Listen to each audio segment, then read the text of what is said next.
Yeah. About 8 days after these sayings, he took with him Peter, John, and James, and went up onto the mountain to pray. As he was praying, the appearance of his face was altered, and his clothing became white and dazzling. Behold, 2 men were talking with him, who were Moses and Elijah, who appeared in glory and spoke of his departure, which he was about to accomplish at Jerusalem. Now Peter and those who were with him were heavy with sleep, but when they were fully awake, they saw his glory, and the 2 men who stood with him as they were parting from him.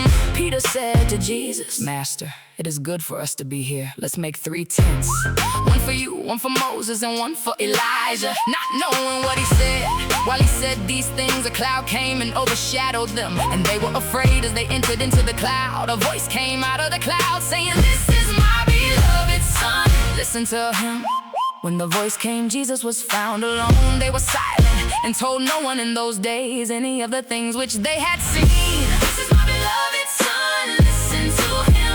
Let these words sink into your ears. The Son of Man will be delivered up into the hands of men." Yeah.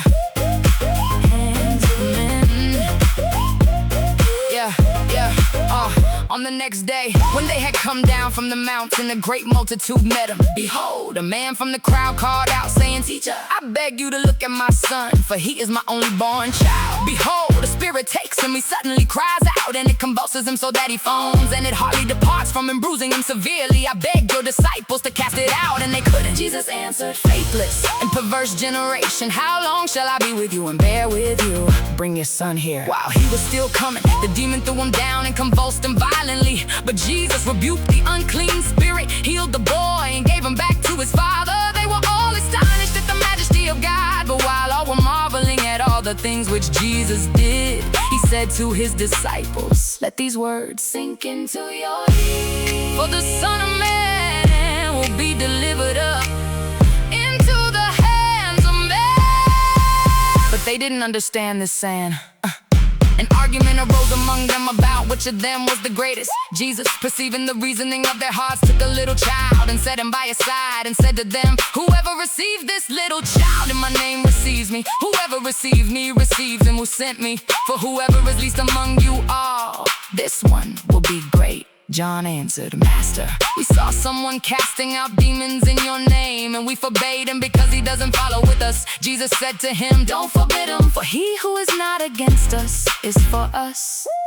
It came to pass when the days were near that he should be taken up, he intently set his face to go to Jerusalem. They went and entered into a village of the Samaritans. They didn't receive him because he was traveling with his face set toward Jerusalem. But he turned and rebuked them. "You don't know what kind of spirit you are. For the Son of Man didn't come to destroy men's lives, but to save them."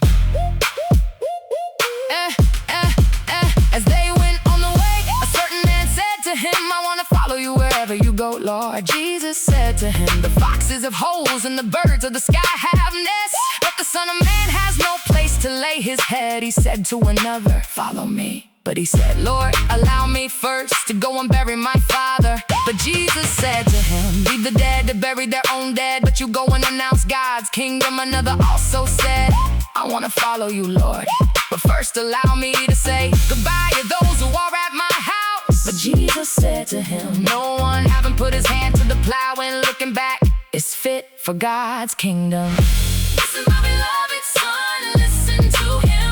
Let these words sink into your ears. The Son of Man will be delivered up into the hands of men.